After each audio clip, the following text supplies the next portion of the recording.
বেশি কথা বলবি না। এবার যদি বসিস না, বসে দেখ। গরিবের ছেলে হতে পারে, গায়ে হাত দিয়ে দেখ। দেবো? দেখ এবার হাত দিয়ে। ওই দেখ। আমি এখানে কেন বসি জানিস? কেন বসলি?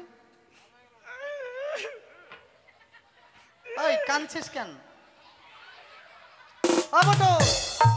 কি হলো? আজকে স্কুলে মাস্টার আসবে না রে। কেন? কেন? আর বলিস না, জানিস আমি যখন স্কুলে আসি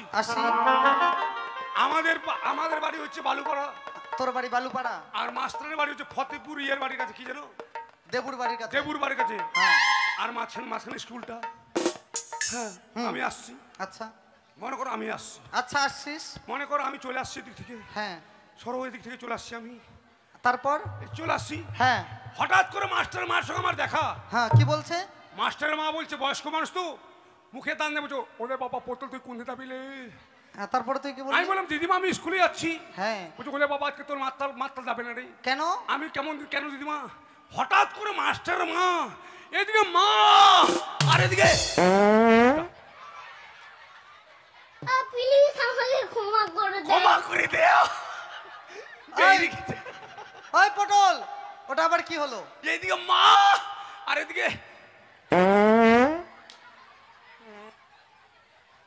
মানে জাপানি পাত পাইতে মাস্টার মা মরে গেছে। মরে গেছে? ওহো, তাহলে শেষবারের মতো একবার দেখে আসি। চলো দেখে আসি, চল চল, চল, চল। চল। আয় হকি দিয়ে চাপি দেবো।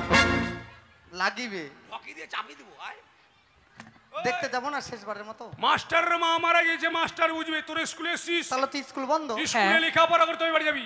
This is my order. I sir নাই কেমন করে পড়াবি রে আমাদের, কি বলতো? কে পড়াবে? হ্যাঁ, আই এম ডগ টিচার, মানে হেড। আরে কে বলেছে ডগ টিচার মানে হেডমাস্টার? ডগ টিচার মানে হেডমাস্টার। আমি ডগ মানে কি জানিস? কি রে ডগ মানে? সন্ত কি? ডগ মানে কি রে?